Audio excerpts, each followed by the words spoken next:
Bonjour mes amis, vous êtes bienvenus sur notre chaîne pour des conseils de nutrition et d'agriculture. Parce qu'il n'y a pas de bonne nutrition sans agriculture. Aujourd'hui, je viens avec une vidéo sur comment investir sur un hectare pour un revenu régulier et perpétuel avec la construction de la serre qu'on appelle greenhouse. Dans cette vidéo, vous allez savoir ce que c'est que la serre qu'on appelle greenhouse en anglais ou encore glasshouse. Quels sont les matériels utilisés pour la construction de cette serre et quels sont les bénéfices escomptés lorsque vous construisez une serre. Sans perdre votre temps, passons à la matière. Qu'est-ce qu'une serre? Une serre est une structure construite avec une toiture et les parois pour protéger les plantes contre les intempéries.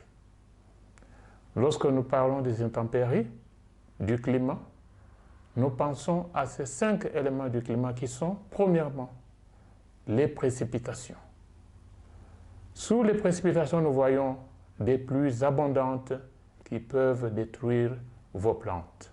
Nous voyons les grêles. La grêle, qu'on appelle en anglais frost, c'est une pluie accompagnée de glaçons qui brûlent les plantes.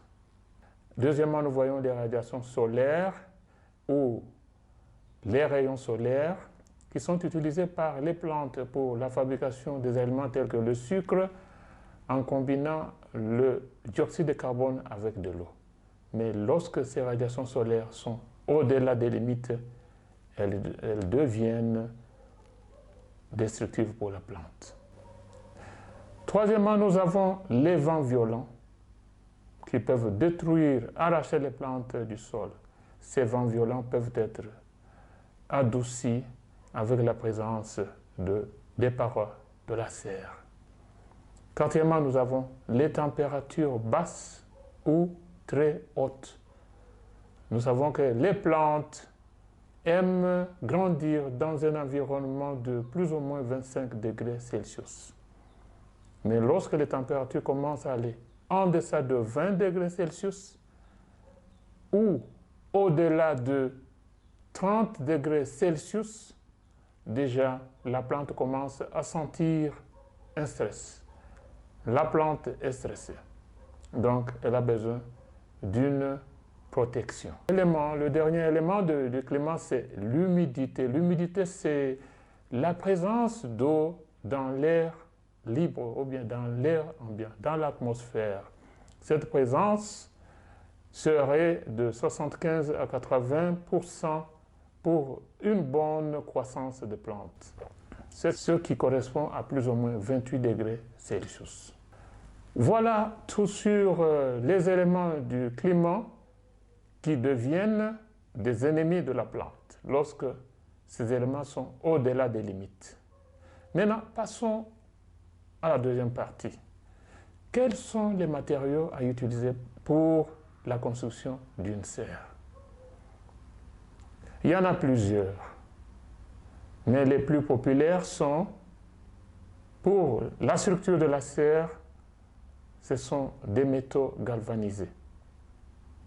Ces métaux galvanisés sont très forts, très résistants, mais leur désavantage, c'est de corroder, c'est-à-dire d'être oxydés après quelques années.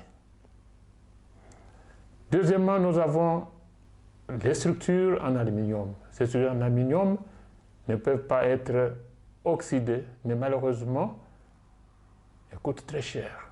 Après le métal galvanisé et l'aluminium, le bois peut aussi être utilisé pour la construction des structures, des serres. Mais ce bois doit être bien traité contre les insectes et aussi doit être rigide pour empêcher l'infiltration de l'eau. En ce qui concerne la toiture, Il y a aussi plusieurs matériaux à utiliser. Ici, je viens avec le plastique léger. Les plastiques légers sont utilisés dans la construction de serres, mais ces plastiques se détériorent après quelques années. Alors, il y a des plastiques qui sont les plus populaires. Il s'agit de plastiques de 150 à 200 microns d'épaisseur. Nous avons aussi les glaces. Les glaces permettent le rayonnement solaire de pénétrer les serres, mais malheureusement, les glaces sont chères et lourdes. Nous avons des plastiques durs qu'on appelle les polyéthylènes. Les polyéthylènes peuvent aussi être utilisés, mais ces substances sont chères et elles sont difficiles à réparer lorsqu'il y a fissure. En dernier lieu, je peux citer ici les filets polycarbonates. Les filets en matière carbonatée, pour moi, sont des matériaux moins chers, très résistants, qui peuvent être utilisés pour les serres. À part ces substances, il y a aussi des accessoires qui peuvent être ajoutés à la serre, tels que ventilateurs. Il y a des ventilateurs avant. Nous avons des étagères. Les étagères, c'est surtout lorsqu'on parle de serres à plastique léger qui sont utilisés pour sécher les produits agricoles. Et enfin, il y a aussi le système de chauffage. Il y a moyen de chauffer aussi la serre lorsqu'il fait très froid. Il y a des techniques pour ça. Nous considérons que pour un débutant, il est impératif de commencer avec une serre qui a une structure en bois traité avec les filets de plastique qu'on appelle les polycarbonates. Nous avons terminé la deuxième partie. Nous allons maintenant à la troisième partie qui consiste aux bénéfices que vous avez lorsque vous construisez une serre. Il y a plusieurs bénéfices. Le premier bénéfice, c'est la production commerciale agricole régulière et perpétuelle. Pour réussir à 100%, il est peut-être recommandé de diviser votre serre en sections ou encore d'avoir 2 ou 3 différentes serres pour des cultures données. De cette manière, vous pouvez faire l'alternance entre les serres et des cultures. Donc, commencez toujours avec une serre et avec le temps, vous pouvez toujours ajouter ce dont vous avez besoin selon la demande du marché. Cet avantage est dû à la production agricole toute l'année parce que ici, si vous avez votre irrigation et que vous savez protéger vos plantes contre les intempéries dont nous avons parlé, vous savez leur donner de la nourriture, c'est-à-dire bien fertiliser organiquement, nous l'avons déjà démontré avec les matières fécales des animaux domestiques et du compost, et que vous pouvez aussi les protéger contre ces intempéries-là. Vous avez une production régulière. Le dernier avantage à ne pas négliger, c'est la protection des plantes contre les insectes nuisibles. Nous savons qu'il y a des insectes nuisibles, il y a des insectes amis aux plantes. Ça dépend de la culture que vous avez, mais lorsque vous remarquez les insectes qui sont sur les plantes, commencent à manger les feuilles des plantes, ce sont des insectes nuisibles. Ces insectes peuvent être expellés ou exclus des plantes en fermant hermétiquement, en fermant bien votre serre afin que ces insectes ne puissent pas y entrer. Lorsque vous les remarquez, vous utilisez les pesticides naturels. Nous avons une vidéo sur ça qui peuvent vous aider à les éradiquer. En grosso modo, lorsque vous avez une serre, vous êtes à la porte de la commercialisation des produits agricoles. Vous pouvez produire toute l'année parce que votre saison est prolongée. Vous n'avez plus à attendre, comme vous avez l'irrigation, vous avez la protection contre les éléments du climat. Vous avez toutes les chances du monde pour vous lancer dans les activités commerciales agricoles. Vous allez peut-être vous poser la question, quelle est la couleur de la serre? Souvent, on a différentes couleurs, telles que la couleur blanche, la couleur grise, la couleur noire et la couleur verte. Il y a d'autres couleurs telles que couleur jaune et couleur rouge qui sont parfois utilisées. Mais les couleurs les plus populaires, ce sont les couleurs blanches, vertes et noires.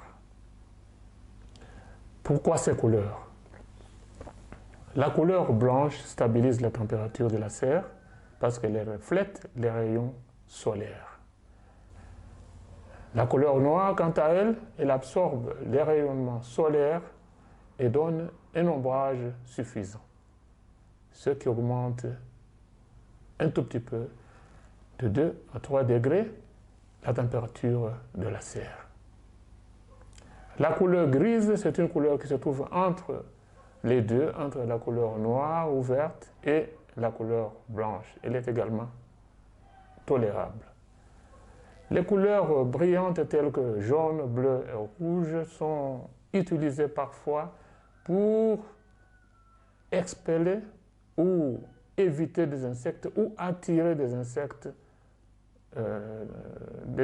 amis à votre culture, ou expeller les insectes, chasser les insectes ennemis de votre culture. Le climat peut aussi influencer le choix de la couleur de votre serre. Par exemple, dans notre environnement, nous avons un climat froid en juin et juillet. Nous avons un soleil qui est très brillant, un soleil qui chauffe dans une atmosphère sec. C'est pour cela que je pense que la couleur noire et la couleur verte sont les bienvenues, mais selon les cultures que vous allez commercialiser, vous pouvez avoir toutes les couleurs. Vous pouvez avoir une serre noire, une serre verte et une autre serre blanche. Avec ça, vous allez expérimenter quelles sont les cultures qui s'adaptent mieux à telle ou telle autre couleur. Chers amis, il y a beaucoup à dire sur les serres. Je voudrais que vous puissiez retenir l'essentiel, qu'un investissement en une serre ou 2 serres sur votre hectare peut changer toute votre vie avec un revenu régulier et perpétuel. Retenez qu'une serre de structure en bois et de toiture et murs en filet de protection, noir, vert ou blanc, peuvent relativement coûter moins cher. Un agriculteur sérieux devrait avoir ça pour augmenter sa productivité et prolonger la saison de production. Prochainement, je viens avec une vidéo sur les calculs approximatifs et le modèle de construction d'une serre pour les activités agricoles. Merci pour avoir regardé la vidéo. Je crois que vous y avez appris quelque chose. N'oubliez pas de vous enregistrer, d'aimer et de partager aux autres qui ont besoin de cette information. Alors, je vous dis au revoir. Bye.